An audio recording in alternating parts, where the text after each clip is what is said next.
તુફાન SB news સાથે હું છું આપની સાથે પાયલ બામભણિયા। તો જોઈએ આજના મહત્વના સમાચારમાં। સતત ત્રીજી ટર્મ માટે શમસાદ અલી સૈયદની વિપક્ષ નેતા તરીકેની જવાબદારી। લોકહિતના પ્રશ્નો માટેની લડતે પગલે બિનહરીફ વરણી। ભરૂચ નગરપાલિકામાં વિપક્ષના નેતા તરીકે શમસાદ અલી સૈયદ ત્રીજી વાર ચૂંટાયા છે।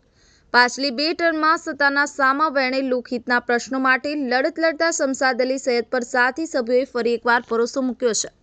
પ્રદેશ કોંગ્રેસ કાર્યાલય ખાતે વિપક્ષના તમામ સભ્યોએ એક સુરમાં વિપક્ષ નેતા તરીકે શમસાદ સૈયદને યથાવત રાખવાનો મત દર્શાવતા તેમની બિનહરીફ વરણી થઈ છે।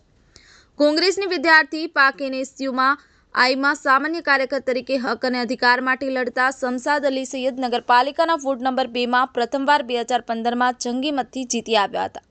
2018માં પ્રથમવાર વિપક્ષ નેતા તરીકે તેમની વરણી થઈ હતી। વિપક્ષના નેતા તરીકે શહેરના લોકોને સ્પર્શતા રોડ, રસ્તા, લાઇટ, ગંદકી, પાણીના નિકાલ જેવા પ્રશ્નો માટે સતત અવાજ ઉઠાવતા રહ્યા છે।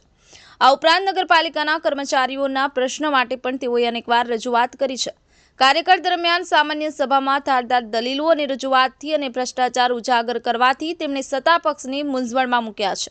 આ તમામ બાબતોને ધ્યાનમાં રાખી અને તેમની પ્રજાલક્ષી રાજનીતિ તેમજ વલણને જોઈ ત્રીજી વાર વિપક્ષના નેતા તરીકે બિનહરીફ ચૂંટાઈ આવ્યા છે।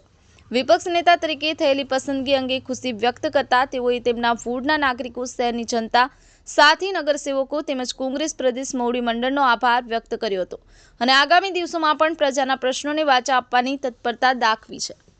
Safiq Patel, Toofan SB news, Amod. ભરૂચ નગરપાલિકાના વિપક્ષ નેતા તરીકે સતત ત્રીજી ટર્મ માટે સર્વાનુમતે મારી નિમણૂક કરવામાં આવી છે અને આ નિમણૂક માટે ભરૂચ નગરપાલિકા કોંગ્રેસ પક્ષના તમામ કાઉન્સિલરોનો હું ખૂબ હૃદયપૂર્વક આભાર માનું છું। ગુજરાત પ્રદેશ કોંગ્રેસ સમિતિના મોવડી મંડળ અને ચૂંટણી સંકલન સમિતિના તમામ સભ્યોનો પણ મને આ જવાબદારી આપવા બદલ હું તેમનો પણ હૃદયપૂર્વક આભાર માનું છું। મારી પર મૂકેલ વિશ્વાસને હું સાર્થક કરી બતાવીશ અને પ્રજાની પડખે ઊભા રહી કોંગ્રેસની પ્રજાલક્ષી રાજનીતિને આગળ ધપાવીશ।